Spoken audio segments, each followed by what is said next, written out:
Hello, you are listening to the Secular Buddhism podcast, and this is episode number 22. I am your host, Noah Rasheta, and today I'm talking about understanding difficult emotions.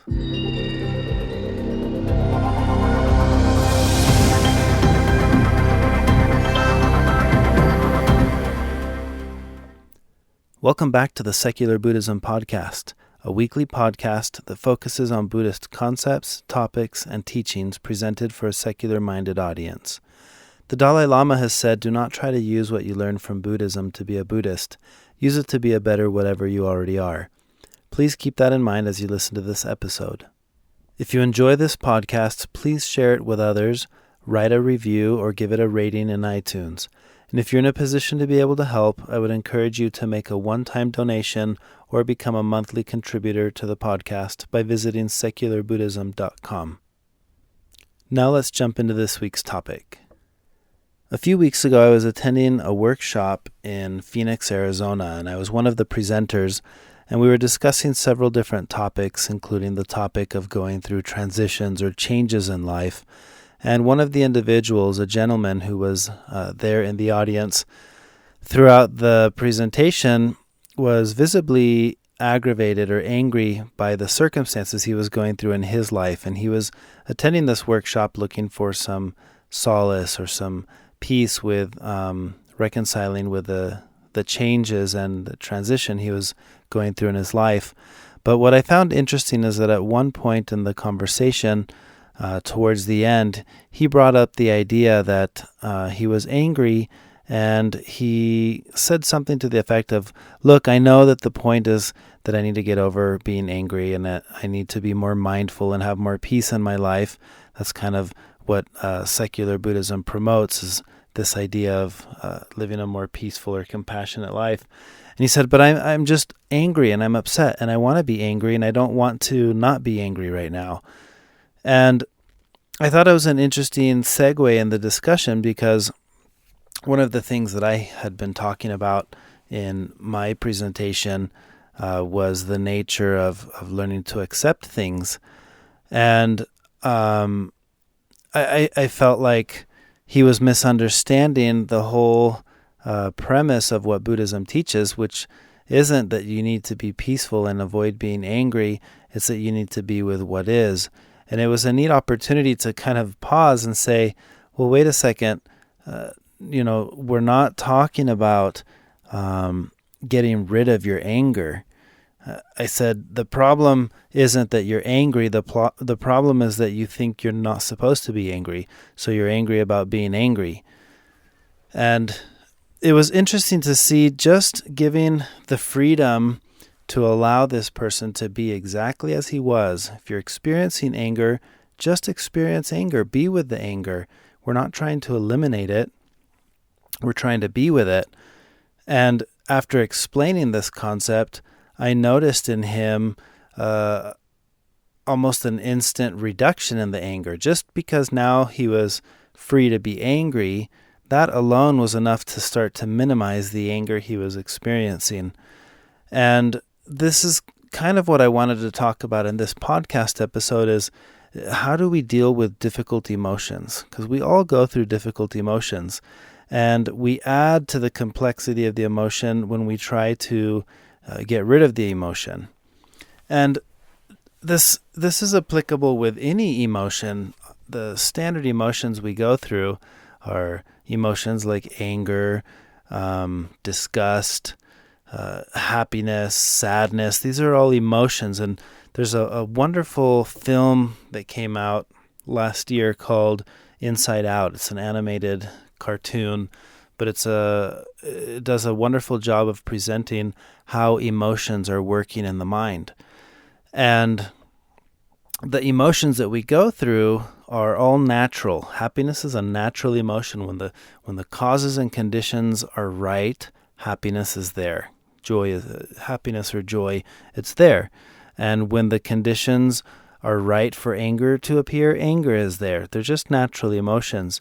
And one of the mistakes that we make, I think, is that we have the tendency to think there are certain emotions we need to avoid or eliminate, And there are certain emotions that are more enjoyable, like happiness or joy, that we want to experience more of, so we become trapped. This is called the happiness trap.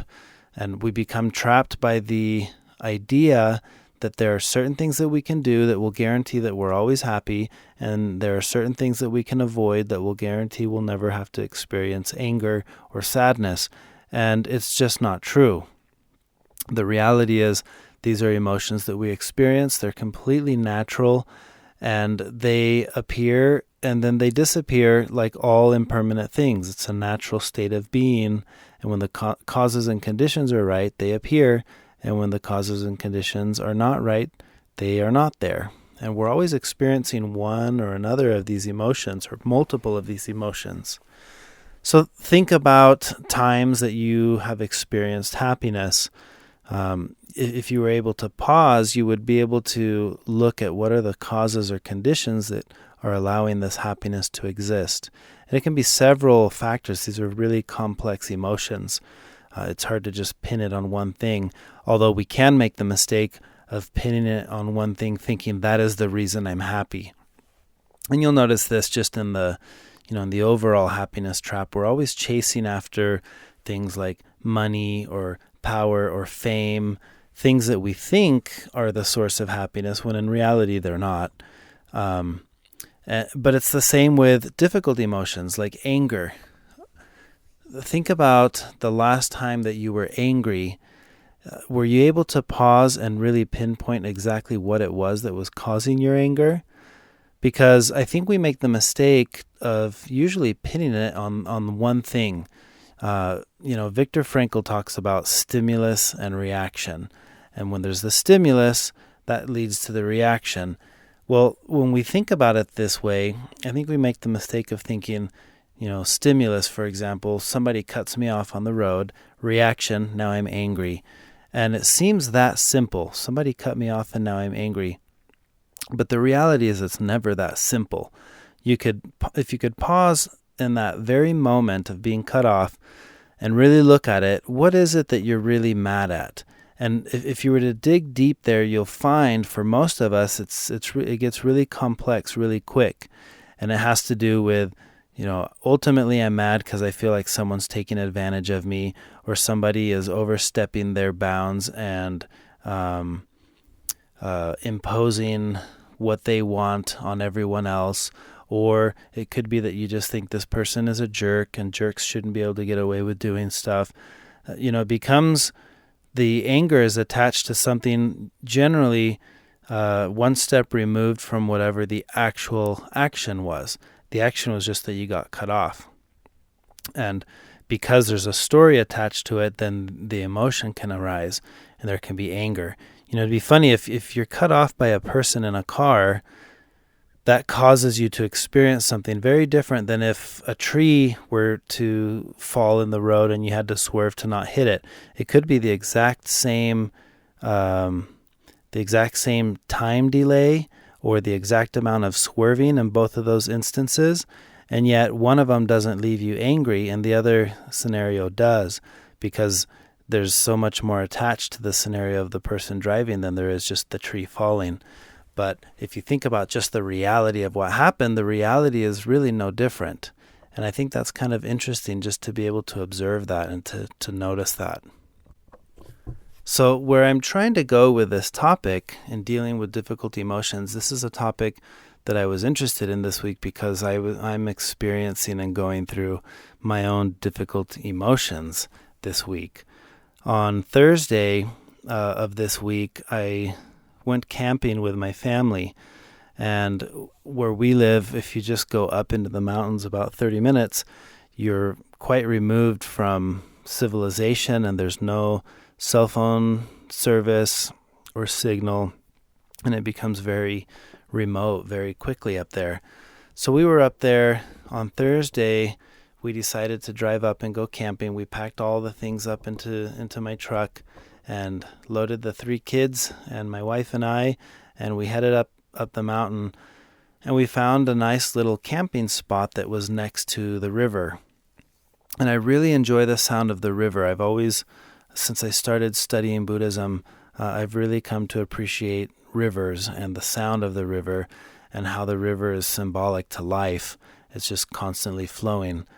And so I'm sitting at the river and just starting to contemplate the sound of the river and thinking, is there a river? There is no river. There's just the continual flowing of water. And I'm starting to think really deep and just enjoying the moment. And meanwhile, my kids are running around and playing and laughing and just enjoying the whole moment up there. And I thought, how interesting to be up here completely disconnected from my normal world, my hyper-connected world through the internet and Facebook and so many things. And I thought, it's interesting that whatever's happening in the world, I'm completely oblivious to it.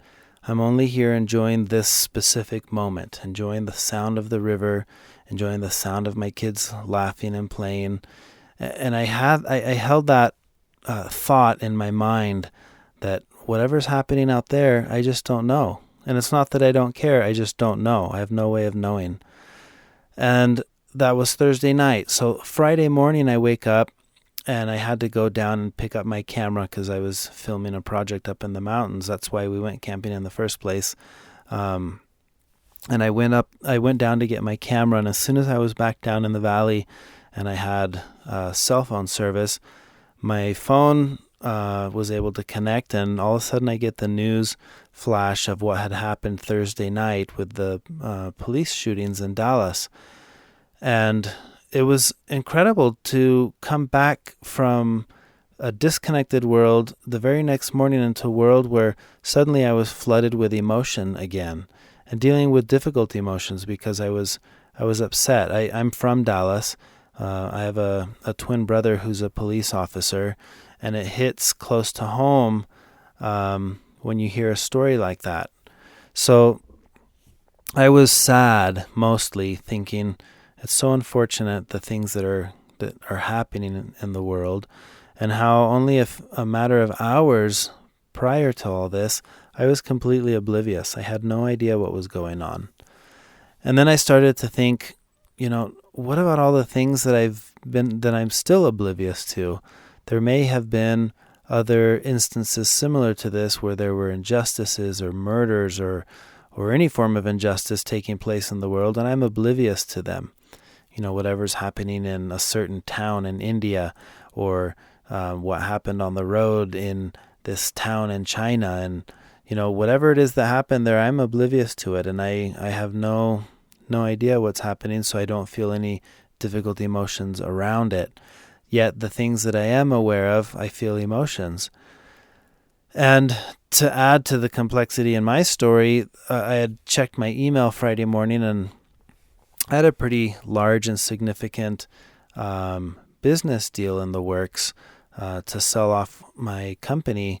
And I had the email that the whole deal has just collapsed and fallen through. And after months and months of negotiations, my partners who were going to buy my part of the company have backed out of the whole deal. And beyond that, they're not interested in continuing with the original financing agreement for the structure of the company. And it's, one email within moments puts me in a very critical financial position with the survival of my own company. And it was very stressful to suddenly be experiencing the difficult emotions of wondering whether or not my company is going to survive. And in the middle of all this, I'd picked up the camera and I'm back up at the campsite. And as soon as I got out of my truck and I have all these thoughts about all the things I had just found out that morning, and then there's the sound of the river, and it's just there flowing. And once again, I'm disconnected from everything, but this time I know what's happened, and I'm dealing with the difficult emotions. And from my studies and my understanding of the nature of how emotions are impermanent, it was fascinating to be up there and to think, here I'm observing myself going through the emotion of feeling stressed or feeling anxiety. Now, suddenly I'm thinking, I don't know if my company's going to survive. I don't know if I'm going to have a job in the next few weeks. I don't know. All these unknowns and all this uncertainty coupled with, this horrible news of the tragedy that was already building on the back of the news of the prior tragedies the week before, and suddenly you're just immersed in emotion.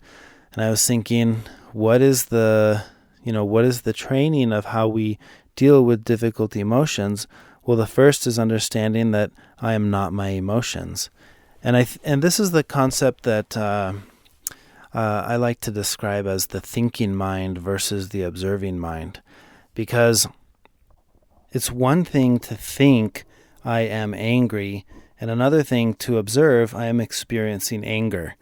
And in the acceptance and commitment therapy, this concept is called diffusion.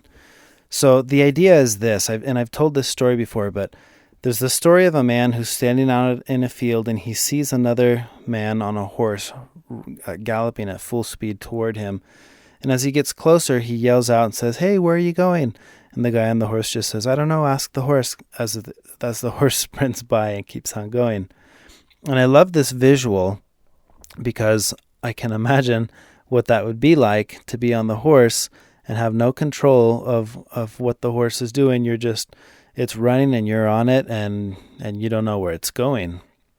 And yet this is exactly how many of us spend significant portions of our life, on the emotional horse, the horse of emotions that just takes us. And no matter how analytical or capable we think we are, when we're on that horse and that horse is galloping, there's not much we can do.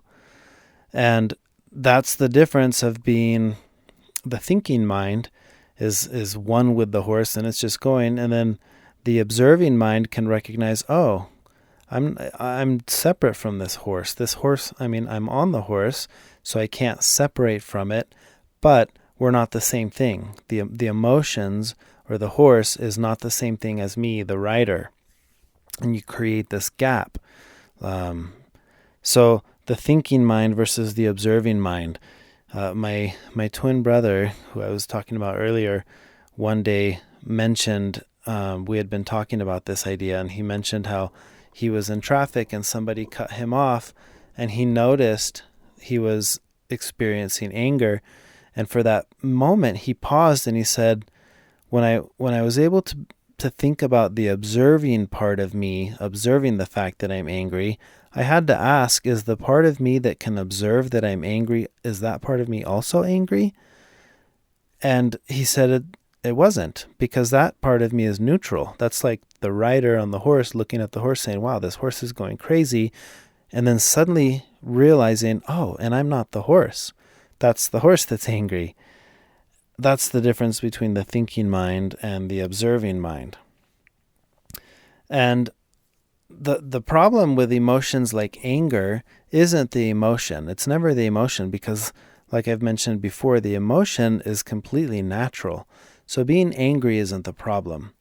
I like a quote from Captain Jack Sparrow. He says, "The problem isn't the problem is your attitude about the problem."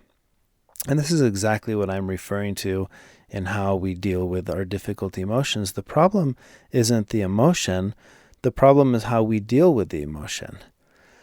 So imagine this concept of diffusion from acceptance and commitment therapy is really what we call non-attachment in Buddhism. And the idea is this: when you take two things and fuse them together, imagine something that's been fused together, usually through tremendous amount of heat, or something can take two objects and fuse it. And once those objects are fused, they seem like they're one. And that's what happens with ourselves, the sense of self that I have in relation to the things that make me who I am, including my emotions. I fuse with my emotions, and then I think I am my emotion. And what's interesting with this, in English, for example, we say, I am angry. And that's no different than saying, I am Noah, my name, or I am whatever I am. In the language itself, it's already fused. In other languages, like Spanish, you can't say I am angry, because that wouldn't make sense. We have, in Spanish, we have two verbs, the verb to be, and the verb that is how I am. So ser and estar are two different verbs. And when you're talking about something like your emotions, you use the verb that describes the state in which you are, not who you are or what you are. So in English, it doesn't make sense because we only have one way to say that, and that's I am angry. But if you were speaking in Spanish, you can't, and I don't know if this is applicable in other languages, but in at least Spanish and perhaps the other Romantic languages, you would have to say, I guess the close translation would be something like, anger is how I am, or anger is what I'm experiencing. And that's the idea of diffusion. It's understanding there's anger and that's what I'm experiencing, but it's not me. I'm not angry because it's not something I can be, but it is something I can experience. And just understanding that difference in the language may be enough so that when I'm experiencing the emotion, I can pause and understand I am experiencing an emotion instead of getting fused with the emotion and saying, I am this emotion. Happiness is what I am rather than it is what I'm experiencing. Because understanding that it's not what you are is non-attachment. You're not attaching to the emotion you're experiencing. You're understanding that it's just a separate thing. And furthermore, if you understand interdependence, then you really understand I'm experiencing this and there are reasons why. There are causes and conditions. And as long as those causes and conditions remain, I will experience this emotion. But the moment those causes and conditions change, then I no longer experience that emotion. And that allows you to diffuse from the emotion because now you're not so attached to it, because you understand that the emotion is not you. You never were the emotion. The emotion was never you. It's something that you experience very much in the same way as saying, I'm hungry. You experience hunger because the causes and conditions arise that allow you to experience hunger. And as soon as you satisfy the causes and conditions change, you're no longer experiencing hunger. And emotions are no different. They're impermanent and they're interdependent. They're interdependent with the causes and conditions that allow those emotions to exist. So when we're dealing with difficult emotions, it's important to understand anger, for example. You're not trying to get rid of anger. We can't get rid of anger, and that's okay.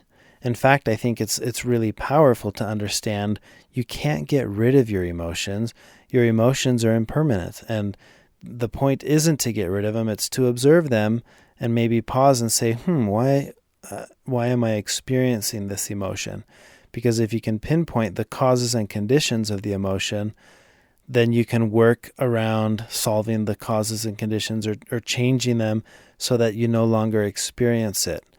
But I think our tendency is to get stuck on that first level where, there's the whatever happens, and then there's the emotion that corresponds to it, and I get stuck at that level. And now I'm just angry, and then I'm angry because I don't want to be angry, so I'm angry that I'm angry, and it becomes this vicious cycle, and we become fused with the emotion, and we become one with the emotion. And this idea of non-attachment is that we're not attaching ourselves to our emotions. We're understanding that we're observing the emotion and thinking, okay, I'm experiencing anger. Why am I experiencing anger? And then you can just be with it. Think about that for a minute and just ask yourself, what would it be like if I could just be with my emotions? And when I'm experiencing an emotion, especially a difficult emotion, what if I could just accept it and be with it and say, okay, I'm experiencing anger, or I'm experiencing sadness. And then be with it. And instead of thinking, I'm experiencing sadness, I need to get rid of this, I need to be happy again. That's not the point, because that's a way of fusing with it, thinking that there's how you are and then there's how you're supposed to be. That's dualistic thinking, because there is no how you're supposed to be, there's just how you are. So when you experience how you are during a difficult emotion, you can just be with it and say, this is what I'm experiencing right now, and be with it. And what's really crazy is you can have compassion for the emotions that you're experiencing as you're experiencing them. When I was at the campsite and I was starting to feel anxious, I was starting to get caught up in the difficult emotion of anger and sadness at the what I was perceiving as the impending doom of my company. And I was able to pause, and suddenly there was room for compassion in that experience, thinking, wow, I'm observing that I'm starting to get really stressed, and I have compassion for the emotion that I'm feeling. I have compassion that I'm feeling so stressed and anxious now. And because I allowed there to be room there, I was able to diffuse quickly from the emotion, never with the intent of, I don't want to feel this, I need to get rid of it. That's not what I'm saying. What I'm saying is I allowed it to be what it was, and in that space of mindfulness, it took me back to a memory of my own parents. And when we moved to Mexico when I was a teenager, my dad was going through a very difficult financial crisis with his company, and that's part of the reason why we ended up moving out of the country. And suddenly I was able to relate to what he must have been experiencing during those stressful periods of his life that up until this moment, quite honestly, I'd never thought about. I never thought about what kind of stress was Dad going through when we moved. Why did we move? And suddenly I was able to think for a minute, I'm feeling, and to some degree, what my dad was probably feeling during a stressful period of his life. And it made me feel more closely bonded to him just through a moment of mindfulness. And I felt just gratitude and appreciation for growing up and never knowing really exactly what he was going through, because it wasn't communicated to me. That stress wasn't necessarily carried on to us. And it did manifest in certain things at times that, looking back, I can say, oh, okay, no wonder he lost his temper that day when this or that happened. I can look back and see all that now, but I was oblivious to it at the time. But this moment of mindfulness up at the campsite with dealing with my own difficult emotions and stress was a very powerful experience. And there's a form of meditation that you can do in dealing with difficult emotions, and I want to talk about that a little bit. So the meditation practice is a way to have a little bit of insight into your emotion, into your difficult emotion, whether it be anger or sadness or any difficult emotion you're experiencing. The first thing you can do is try to bring your mind to understanding the specific event as it's unfolding. So, look at what it is that you find that's irritating you, or what is it that's unpleasant about the experience that you're having. In my case, I was thinking about the email I got and how it was making me feel now, to understand that there's a very real possibility that my company might not survive this. And as you think about it, just think about how you feel about the emotion that you're experiencing. Typically, this will be things like, this isn't fair, why am I experiencing this, or something along those lines. And then be with it, and instead of getting caught up in the story that we create in our minds about what's going to happen now, just hold the image in your mind that that conveys the nature of what you're experiencing. So if it's anger, just picture anger. Picture an angry troll, or something that evokes something that you would say, this is the picture of anger. Try to picture that in your mind, or of sadness, and just hold it there for a moment in your mind, and try to notice how you're feeling while you're thinking about that emotion. So notice, are your arms tense? Are your legs tense? My jaw usually gets tensed up and my cheeks start to hurt. Pay attention to your various muscles and try to stay completely relaxed while you think about the difficult emotion. And once you become aware of how you're feeling physically, while you're being with this, then try to feel how, what's going on in your mind in terms of the thoughts that are coming and entering your mind. And as thoughts enter your mind, create space for them. Don't try to resist anything. Don't try to fight anything. Allow whatever you're experiencing or feeling to just be there, to be what it is. Remember, resisting only aggravates the problem, because if I'm angry and I don't want to be angry, now I've added to the complexity of anger, because now I'm angry about being angry. So if you're angry, just be angry. If you're sad, just be sad. Just be with it and allow any thoughts associated to that to just linger in your mind without trying to resist them. Just try to switch from the thinking mind to the observing mind. So imagine you're the horse you're the rider on the horse that's running at a full gallop because you're experiencing the emotion. And now take a minute and try to switch to where you're not the horse, you're the rider. You're just the rider observing that you're on the horse. That's kind of the mental exercise you're going to do as you just sit there with the difficult emotions that you're experiencing.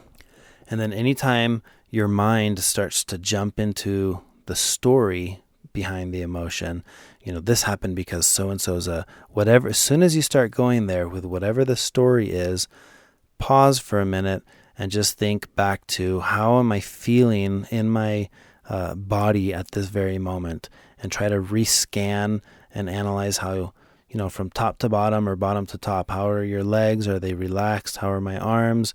Am I feeling tension in my chest? Does it seem like my heartbeat is elevated? Pay attention to the sensations that you're experiencing physically while you're allowing the thoughts to just race, because thoughts come and go. They're not there, then they're there, they linger, and then they're gone. They're completely impermanent, very much like the clouds in the sky. So allow the thoughts to just come and go. Don't resist them, and pay close attention to how you're feeling in your body. And you can talk to yourself in this process and say, okay, it's okay to experience what I'm experiencing. It's okay to feel what I'm feeling. You can think, well, I'm really angry and this is stupid that I'm even doing this meditation thing, and it's okay. It's okay to think this is dumb and I should be doing something else. Just be with it. Just be with it and experience, let it be what it is. Connect with your anger the way you would talk to your a little kid who's angry, and just say, be with your anger, allow it to be what it is, and that calming awareness of how you're feeling will allow the emotion to start to dissipate, because emotions, as I've mentioned before, are impermanent. They don't last forever. The only way they'll last forever is if you let them linger and you try to get rid of them, then you can hang on to them for quite a bit longer. But allow it to be what it is. Just observe it and really try to get into that observing state of mind where you can just see it for what it is and allow it to be what it is. And remember, ultimately there is no goal with this meditation. The meditation technique isn't, okay, I'm going to do that meditation technique so I can quit being angry. No, that's not going to work. In fact, that's going to make it worse. So start it with saying, I'm going to just be with my emotion. There's no goal here. I'm not trying to get rid of it. I'm not trying to tame it. You're not trying anything. I'm just trying to observe my emotions. So do that in your meditation and see, just be with your difficult emotions and see what happens if you're just with them and you're not trying to do anything.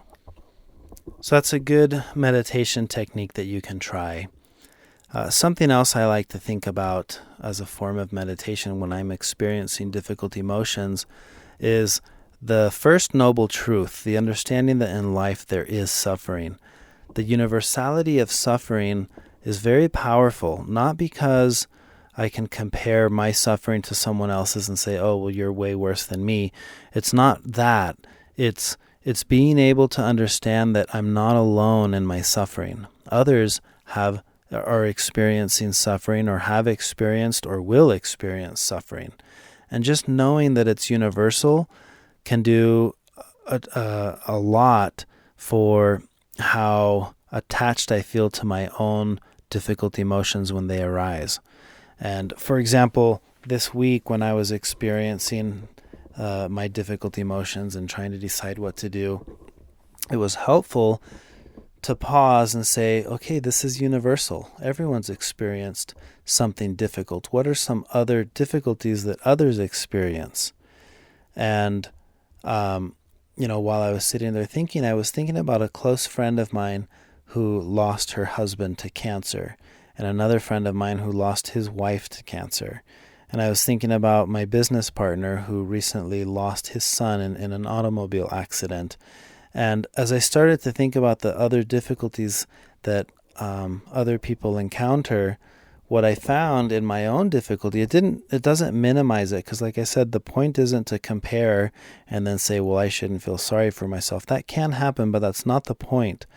The point is there's a moment of mindful compassion as I was able to remind myself how I'm feeling now. Others are feeling that somewhere in the world now. Some more than me, some less than me. And it's not a competition, so it's not about the comparison. It's just about understanding the universality of suffering. And that allows there to be a lot of space for compassion, because I was able to quickly realize, wow, it's not fun to feel difficult emotions. And when others are feeling these emotions, I would want to be a supportive and compassionate ear that can listen and just be with them, not to fix it. When I approach someone who's experiencing something difficult, the point isn't to say, well, here's what you need to do, let me fix this for you. It's just to say, I'm here with you. I'm not here for you, because that implies that I can take this away from you. And we can't. We all experience our difficulties, but I can be here with you. Experiencing while you're going through this, I am with you. I'm here with you.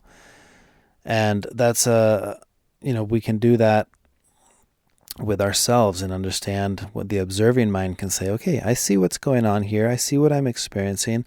And hey, I'm here with you.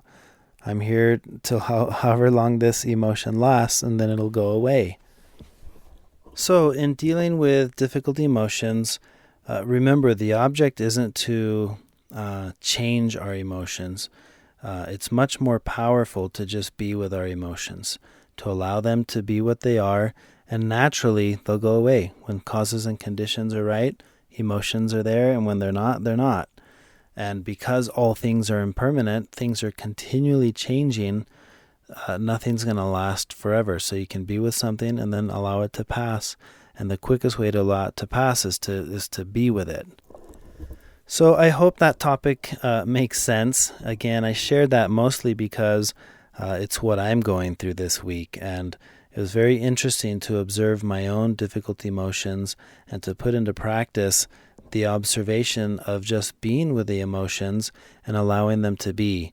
And by not resisting them or thinking that it's wrong to feel the stress or the anxiety that I'm feeling in my own circumstances, was enough to alleviate the emotion, the power of the emotion I was experiencing. Very much like my friend that I was telling you about at the beginning of the podcast, when he realized, hey, the point isn't that you're not supposed to be angry.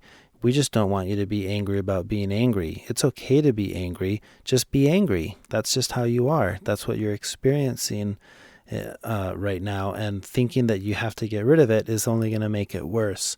That simple understanding, ironically or paradoxically, was the catalyst to start letting go of the anger, because now there's a diffusion, there's non-attachment to it. I'm not attached to the idea that I shouldn't be angry.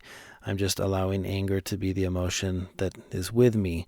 And this is what I saw in this person was already a significant amount of letting go of the anger, because now it was okay to be angry. And just being okay with being angry was enough to start to minimize that.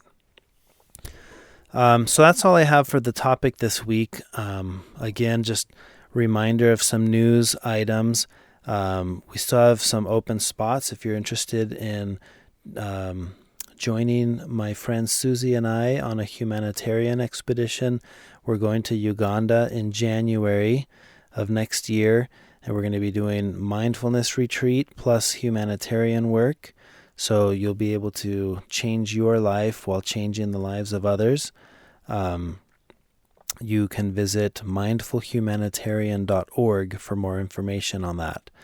And workshops. I'm doing a workshop in Salt Lake City on August 20th, and a weekend workshop in Seattle, Washington on September 3rd, and another Sunday workshop, an all-day workshop in London in the UK on September 18th.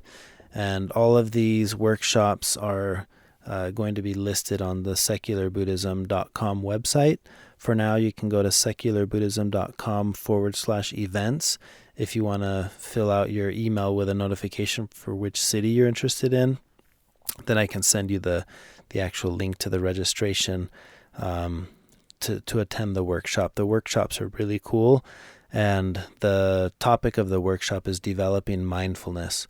So in the workshop, we take one whole day to explore the concept of how to develop mindfulness as a day-to-day practice. So thank you for listening. I've mentioned this before, but I truly believe that if we want to contribute to making society or the world a more peaceful place, we must start by making our own lives more peaceful. And we do that through developing mindfulness. And this is why I do this podcast. I'm determined to produce content and tools that will help us to be more mindful. And mindful individuals are the key to creating mindful families and mindful societies. And my work with the Foundation for Mindful Living is what allows me to produce these the weekly content for the Secular Buddhism podcast, the content for the workshops and retreats and seminars. So if you're interested and you're in a position to be able to help, please visit secularbuddhism.com to make a one-time donation or to sign up as a monthly supporter. I have 6 monthly supporters at this point, episode 22, and that makes a difference. Right now, that's just barely enough to cover the cost of hosting for the website. But with more monthly contributors, I'll be able to put an entire program online that's going to be the Developing Mindfulness workshop that I'm doing. I want to turn that into an online course that will be available. And then, of course, continuing with the weekly podcast episodes discussing different topics based around secular Buddhism and mindfulness. So I hope this podcast episode was worthwhile to listen to, how to deal with difficult emotions. Remember, the big takeaway with this is that in dealing with our difficult emotions, we don't want to get rid of them. You can't get rid of anger. That's okay. You can't get rid of sadness. You can't get rid of difficult emotions you experience in life. They're just a part of how we experience life. So when we're experiencing these difficult emotions, like I am this week, just be with them. Allow the difficult emotion to be what it is, and have room to be mindful and have compassion in the midst of dealing with difficult emotions. And that's all I have this week. So thank you for listening. Thank you for your continued support. And until next time.